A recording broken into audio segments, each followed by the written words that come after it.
చాంబన్ కోతి ఇంకా అంబు ఉడత చాలా అల్లరి చేసే జంతువులు. ఒకసారి వాళ్ళు అడవిలో వెళుతున్నప్పుడు అక్కడ ఎవరైనా చూసావా? అది మన మాలకాకి గూడే కదా. కాకి పిచ్చుక ఒకరికి ఒకరు ఫ్రెండ్స్. ఏంటి అలాగా? ఇది ఎప్పటి నుంచి? చంబా, నువ్వు ఇప్పుడు ఈ అడవిలో ఉండట్లేదా? అందరికీ విషయం తెలుసు. ఒకవేళ ఇది నిజమైతే మనం ఏదో ఒకటి చేద్దాం. సరేరా, దానికి ఒక మార్గం ఉంది. ఆ అల్లరి చేసే జంతువులు కాకి గూట్లో ఉన్న గుడ్లని చెట్లో ఉన్న రంధ్రం లోపల దాచిపెట్టేశాయి. ఇప్పుడు చూడు ఏం జరగబోతుందో అని. సరేరా, కాకి ఉండే దగ్గరికి వెళ్దాం. సరే అంబు, పద పద వెళ్దాం. అంబు చింబు కలిసి మాదా కాకి గూటి దగ్గరికి వెళ్ళాయి. తర్వాత అక్కడ ఉన్న ఒక చెట్టు వెనక్కి వెళ్లి దాక్కున్నారు. కాసేపట్లోనే ఆ మాదా కాకి తన గూటి దగ్గరికి వచ్చింది. చంబా, ఆ మాదా కాకి ఇక్కడనే వస్తుంది. ఇప్పుడు చూడు, ఇకపై ఉంటుంది అసలు తమాషా. అక్కడ చూడు, మాదా కాకి గూట్ లోపల వెళ్తుంది. నా గుడ్లు, నా గూటికి ఎవరొచ్చారు? ఎవరొచ్చి నా గుడ్లను దొంగలించుకొని వెళ్ళారు? ఆ అవకాశాన్ని వాడుకొని ఆ అల్లరి చేసే జంతువులు చెట్టు వెనక నుండి బయటకు వచ్చేసాయి. అప్పుడు ఆ మాదా కాకి దగ్గర చెప్పాయి, ఇదిగో నీకు తెలుసా, మేమిద్దరం కలిసి కోకిల ఫ్రెండ్ ఈ గూట్ లోపల వెళ్ళడం నేను చూసాను. ఓహో, నేను ఆ కోకిలు నమ్మితే అది నన్నే మోసం చేసిందా? ఈ రోజు దాని పొగను నేను అడుచుతాను. ఈ రోజు ఇంకా మిగులుంది. పద వెళ్ళి చూద్దాం అక్కడ ఏం జరుగుతుందో అని. సరేరా, మనం గొడవలు పెట్టేద్దాం. రా, తొందరగా వెళ్దాం.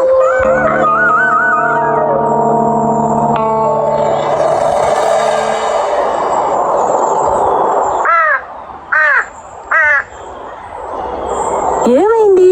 ఎందుకు ఇంత కోపంతో ఉన్నా? నా గుడ్డల్ని దొంగలించి ఏమీ తెలియనట్టు నటిస్తున్నావా? నా గుడ్డల్ని నాకు త్వరగా ఇచ్చేయి. గుడ్లు దొంగతనం చేశానా? నేనా? అవును, అది నువ్వే. నా కోసం నేనేమి ఉంచుకోనే. నీ గుడ్లోనే కదా నేను గుడ్లను పెడతాను. అబద్ధాలు చెప్పకు, నువ్వే నా గుడ్డల్ని దొంగలించావు.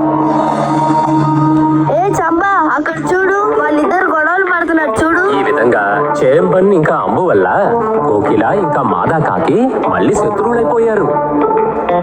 ఈ విధంగా ఒకరోజు చేంబను అంబు నది దాటుకొని పక్క గ్రామానికి వెళ్ళిపోయారు. కాకి కోయిలకి జరిగింది గొడవ, అది చూడడానికి బాగా సరదాగా ఉండింది. కాకి కోకిలకి గొడవ జరిగింది, అది చూడడానికి జాలీగా ఉంది.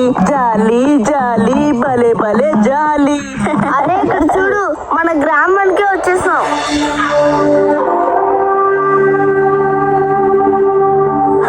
ఇప్పుడు పాట ఆగిపోయిందే. ఆ గ్రామపు అందాన్ని ఆనందిస్తూ వాళ్ళు నడుచుకుంటూ వచ్చారు. అప్పుడే ఎదురుగా ఉన్న ఇంట్లో వాళ్ళు ఒక పక్షి గూటిని చూశారు. అందులో పండిపోయిన మామిడి పండు ఉంది. హే అంబు, కాస్త ఆగు. అలా చూడు, ఆ బోను లోపల నాకు నచ్చిన పండు ఉంది. నా నోరు ఊరిపోతోంది. రా, మన వెళ్ళి ఆ గూట్లో ఉన్న మామిడి పళ్ళు తీసేద్దాం.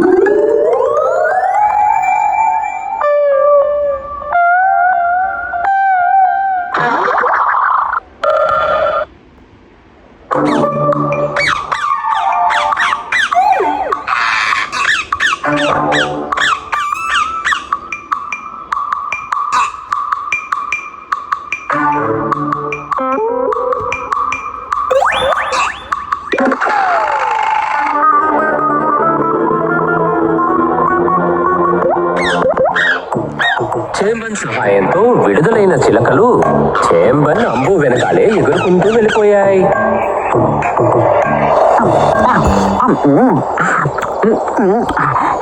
ఎంత తీయటి పండు.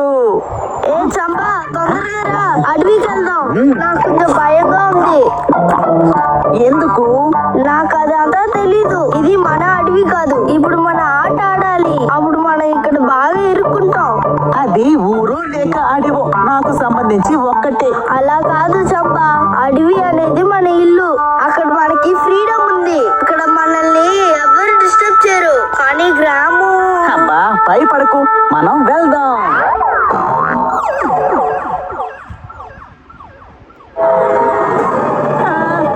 ఏంటిది, మనం ఇప్పుడు ఇరుక్కుపోయాం.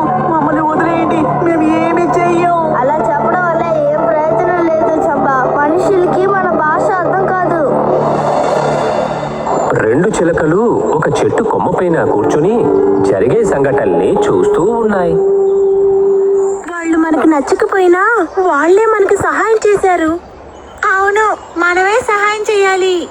వాళ్ళని మనం ఎలా కాపాడాలి? ఖచ్చితంగా ఒక దారి దొరుకుతుంది. పద మనం వెళ్దాం.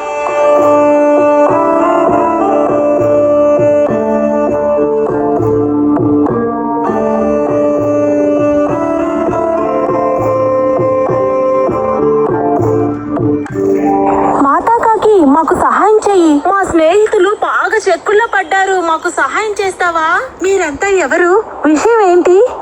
ఒక మనిషి నా స్నేహితుడైన ఎలుగుబంటిని, దాని తర్వాత ఉడతని తీసుకెళ్లిపోయారు. మాకు సహాయం చేయండి. మీరు బాధపడకండి, మేము వాళ్ళని కాపాడుతాం. వాళ్ళు ఎటువైపుగా వెళ్ళారు? మా వెనకే రండి.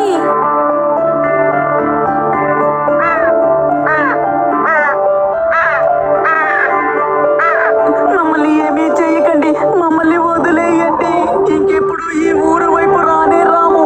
దయచేసి మమ్మల్ని వదిలేయండి. సంబా సంబా, నువ్వు ఎంత మాట్లాడినా కూడా మనుషులు మన భాషను అర్థం చేసుకోరు.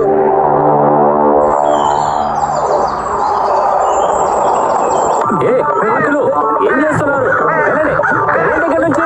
చెప్తున్నాను కదా. అరే, ఎందుకు ఇలా చేస్తున్నారు? వెళ్ళిపోండి. భగవంతుడా, అమ్మయ్య, తప్పించుకున్నాం. అది సరే కాకి, నువ్వు ఇక్కడేం చేస్తున్నావు? నేను ఆహారాన్ని వెతుక్కుంటూ ఎప్పుడు ఈ గ్రామానికి వస్తా. మాదాకాకి నువ్వు హెల్ప్ చేసిన వల్ల చాలా థ్యాంక్స్. మేము మనస్ఫూర్తిగా చెప్తున్నాం, దయచేసి మమ్మల్ని క్షమించండి. ఆ రోజు మేమే నీ గుడ్డుని తీసుకుని దాచిపెట్టి అబద్ధం చెప్పాం. అది నేను కాసేపు ముందే తెలుసుకున్నాను. అయినా కూడా సరే, కానీ మీకు సహాయం చేసింది నేను కాదు. హా? మాకు ఎవరు సాయం చేశారు? అదుగో ఆ చిలుకలే. ఆ గూడి లోపల మేము చిక్కుపోయాం. మీరే నాకు సహాయం చేశారు. మీరే కదా మమ్మల్ని కాపాడారు. మేము మీకు ఏదో ఒకటి సహాయం చెయ్యాలి కదా. మేము చాలా తప్పులు చేశాం, మమ్మల్ని క్షమించండి. అసలు దీనికి కారణమే మా పొగరే. దీని తర్వాత మేము ఎవరిని కష్టపెట్టాము. ఈ విధంగా మాదాకాకి ఆ రెండు చిలకలకి కృతజ్ఞతలు చెప్పి చేంబన్ ఇంకా అంబు వాళ్ళ అడవికి తిరిగి వచ్చేశారు. తిరిగి వచ్చినప్పుడు చేంబన్ దొంగలించిన క్యాప్ ని తిరిగి ఇవ్వడానికి కూడా మర్చిపోలేదు.